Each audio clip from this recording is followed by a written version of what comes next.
So we go on to the chemical properties of metal. The second one, that is reaction of metals with water. So let's see the reaction of metals with water. Now let's begin as in the last slide. Remember, if we first began with what? Sodium and potassium. So let's begin with sodium and potassium. So sodium and potassium being highly reactive. Again, we saw that in the previous reaction also with oxygen. Sodium and potassium are highly reactive metals, so they react vigorously or they react spontaneously without heating them. They automatically react with water. So the moment you put it in water, it will react with water and form and release hydrogen gas. This is the reaction. Sodium reacting with hydrogen. Sodium reacting with water to giving you sodium hydroxide, hydrogen, and heat. Potassium reacting with water to giving you give you potassium hydroxide. Hydrogen gas also is liberated and some heat is given out. Now, now this is the scary part. Now this, because you have hydrogen also and heat being released, the reaction becomes very dangerous and it catches immediately. The sodium will catch fire. Okay. Now, since the reaction is highly exothermic, why exothermic? What is the exothermic reaction? We learned in the third chapter, no? No, chemical reactions, no? We learned in that chapter. No? Exothermic means a reaction in which heat is given out. So we see here the heat is given out in these two experiments, these two reactions. There is heat given out. So because of this heat, and the hydrogen gas, because hydrogen is an inflammable gas. Inflammable matlab it's a gas which catches fire easily, and because of the hydrogen gas which is inflammable, and also because there is lot of heat being released, so the heat and the hydrogen, that they sort of, you can say, a deadly combo, and because of that the sodium metal catches fire. So that is one reason why we store in kerosene. Why could we store it in water? Because again, because we saw here in what, if you had to store the sodium in water, the sodium would have caught fire. So that's why we have to store it in kerosene, because sodium does not react with kerosene or dissolve in kerosene, and it sinks in kerosene. Now on the other hand, calcium also reacts with water less vigorously, and hence the heat evolved is not sufficient to catch fire. Rather, what happens is the hydrogen bubbles, the bubbles of hydrogen gas stick to the under surface, but at the bottom of the calcium metal pieces which you throw in the water, and makes the calcium float on water. If you remember in the swimming pool, when you go to the swimming pool, if you want to float on the water, you take a tire, no, air tire, no, the swimming tires, no, you get those special floats. You fill them with air and you sit on those floats, and you can nicely float on the water, no, when you sit on those floats. Same way, here what happened? What makes the calcium pieces float? The oxygen gas, no, they go and stick to the under surface, the bottom surface of the calcium metal. So as a result of that, those hydrogen bubbles sticking, it moves up and it starts floating on the water. But in this reaction, the only blessing is the hydrogen gas. There is what you call there is not sufficient heat evolved. Whereas in sodium and potassium, here also there was hydrogen gas being released, and here also we see calcium reacts with hydrogen, so with water to give you calcium hydroxide and hydrogen gas. So here also hydrogen is released, but here why it doesn't catch fire? Simply because there is not much heat given out, so hardly any heat is given out. Here what happened in the about two reactions, sodium and potassium, there was hydrogen also coming out and there was heat also given out. Hydrogen was given out and heat was given out, and because of the heat the hydrogen caught fire. Here there is hydrogen given out but not much heat, and that's why the hydrogen does not catch fire.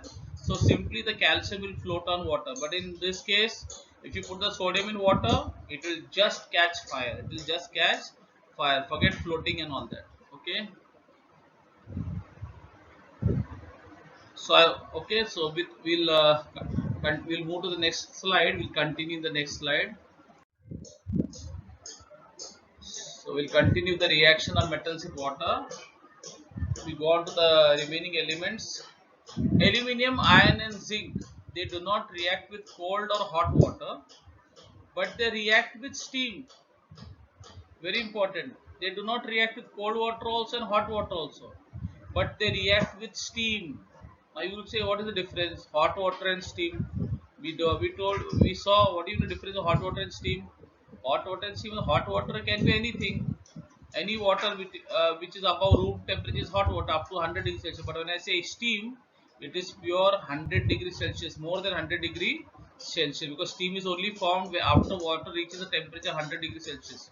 So after that's hot water. So even if it is boiling water, it does not react with aluminum, iron, and zinc does not react even with boiling water, but with steam, because steam, the heat, when steam is only formed when the temperature when the after the water reaches a temperature of 100 degrees Celsius.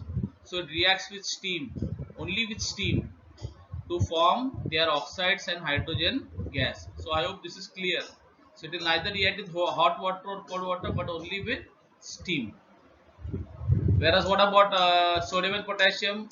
Sodium and potassium directly they are directly reacted with water to form hydroxide.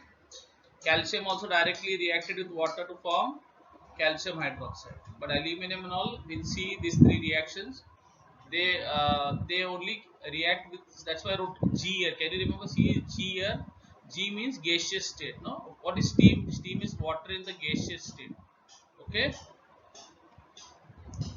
Uh, However, the least reactive metals like gold, silver and copper do not react with water at all.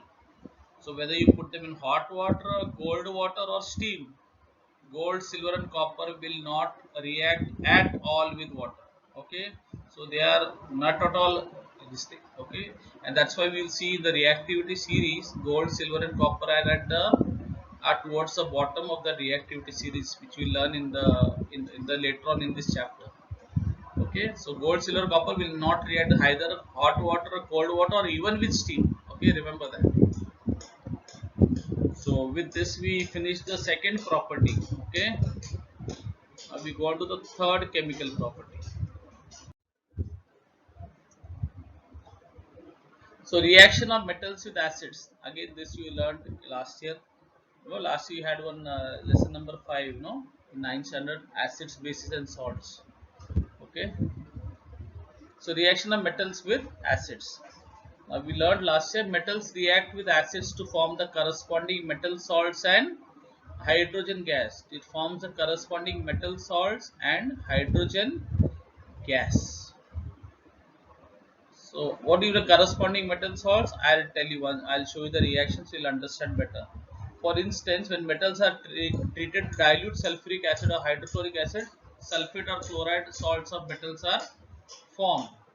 So what happens? So what is the corresponding metal salt? So let's say if you react a metal with sulfuric acid, you will get a metal sulfate. What salt will get? Metal sulfate. But if you react metal with hydrochloric acid, you will get a metal chloride. Okay, and if you react metals with nitric acid, you will get a metal nitrate. Okay, so but we are not talking so much about nitrate. We'll talk about it later on. But remember, whenever so the corresponding metal salts we get. Okay, let's see the reactions. I'm giving you these reactions. So if you can see here, magnesium reacts with hydrochloric acid to give you magnesium chloride. Why chloride? Because you reacted with hydrochloric acid. Hydrochloric, that's why you got magnesium chloride. Iron reacts with hydrochloric acid to give you iron chloride. Chloride. Why chloride again? Because you reacted with hydrochloric. So whenever you react with hydrochloric acid, you'll always get a chloride. Zinc reacts with hydrochloric acid to give you zinc chloride. Aluminum reacts with hydrochloric acid to give you aluminium chloride. Can you see the word chloride is coming again and again? Why? Because you reacted with hydrochloric acid. What about this magnesium? Magnesium reacts with sulfuric acid to form magnesium sulfate. See now the salt has changed. When you react with sulfuric acid, S for sulfuric acid, you get a S for sulfate. So you got a magnesium sulfate. So iron reacts with sulfuric acid to give you iron sulfate or ferrous sulfate. and zinc reacts with sulfuric acid to give you zinc sulfate. So can you? I hope you understood what is my corresponding metal salts. So if it's a hydrochloric acid, you'll get a chloride. If it's a sulfuric acid, you'll get a sulfate. I hope it is clear to you. Okay. Let's move on to the next slide. So we now go on to the reaction of metals with nitric acid. Now metals react with nitric acid.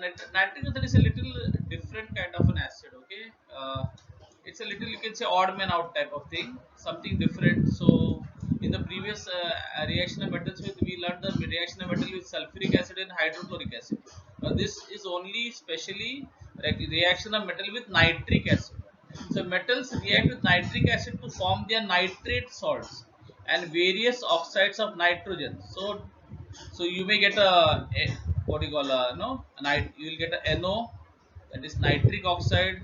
You will get a NO2, that is nitrogen dioxide, or you can get to N2O, that is nitrous oxide. So you can get nitric oxide, nitrogen dioxide, or nitrous oxide in accordance with the concentration of the acid. So depending on the concentration, whether it's a dilute or concentrated, you will get a corresponding oxide of nitrogen. I hope it is clear, but you will get a nitrate salt, no doubt. In all these experiments, you will get a nitrate salt. Why? Because it's a nitric acid. So in a nitric acid, you will always get a nitrate salt. In a sulfuric acid, what salt you got? Sulfate salt. Hydrochloric acid, chloric acid, you got a chloride salt. No. So these are the two reactions we'll see. Now as you can see here, I given you two examples. Copper plus nitric acid. If the nitric acid is hot and concentrated, you got copper nitrate, but you got nitrogen dioxide. Remember, what did you get? You got nitrogen dioxide. But when copper reacts with dilute nitric acid, what did you get? You got copper nitrate, same thing, you got water also, but instead of nitrogen dioxide, when it reacts with dilute nitric acid, you get nitric oxide. You get what oxide? Nitric oxide. See the difference. Here you got, when it was concentrated acid, you got nitrogen dioxide. When it is dilute acid, you get nitric oxide. So I hope you understood the difference. No, that's why the word is says in accordance with the concentration of acid, depending on the concentration acid. So if you have a concentrated acid, the concentrated nitric acid, you will get nitrogen dioxide. If you get if you have a dilute nitric acid, you will get nitric oxide. See, the oxide has changed. Nitrogen dioxide and nitric, they are two different. This is NO2 and this is only NO. There's a difference. Okay. So let's talk about the other metals. Magnesium and manganese, they react with even dilute nitric acid. So magnesium and manganese, they even react with dilute nitric acid. They don't need concentrated and all. They react with simply with any dilute nitric acid. What about aluminum? Aluminum does not react with hot and concentrated nitric acid, so it does not react at all. Now, hydrogen gas is not evolved when a metal reacts with nitric acid. Very important. In the previous reaction we saw, whenever the metal reacted with sulfuric acid or what do you call it, sulfuric acid or hydrochloric acid, hydrogen gas was evolved. You know, when the metal reacted with what? Hydrochloric acid or sulfuric acid, which gas came out? Hydrogen gas was evolved. If you remember, what gas came out? Hydrogen gas. No, but here is hydrogen gas coming out? Follow the laser pointer. No, instead of hydrogen, I got a water. I got water. I didn't get hydrogen. I got water. So why did you get water here? Why didn't you? Why did not the metal react with nitric acid to give you hydrogen gas as in the previous slide which you saw? So the reason is hydrogen gas is not evolved when a metal reacts nitric acid, as it is a strong oxidizing agent. Okay, it's a strong oxidizing agent. Who's strong oxidizing agent? The nitric acid. Why? So what does it do? It oxidizes the hydrogen to water and itself gets reduced to any of the nitrogen oxide. So the nitric acid, what does it do? It's a strong oxidizing agent. So what will the oxidizing agent do? It will oxidize, no? It will oxidize. So he will oxidize somebody others and he himself will get reduced. Okay. So let's say when I am giving somebody a money, his money will get added and mine will get subtracted. In other words, if I am an oxidizing agent, I will oxidize the other person, but in the bargain, I will get reduced. I will get reduced.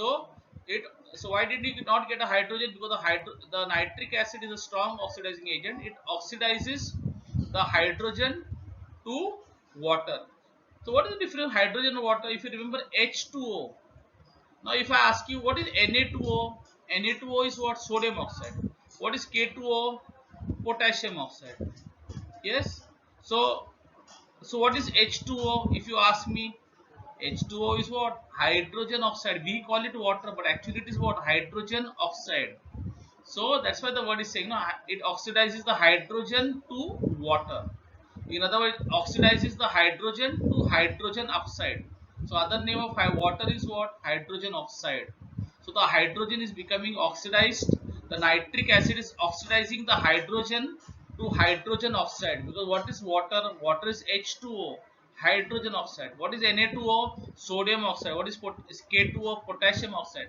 So what is H2O? Hydrogen oxide. What is the hydrogen oxide? Water. So nitric acid oxidizes the hydrogen to hydrogen oxide, that is water, and he himself gets reduced to the nitrogen oxide. So here he got reduced to NO2, here he got reduced to NO, that is nitric oxide. Okay. So this is a very important property, very interesting and very interesting property, chemical property. I hope it is you understood this.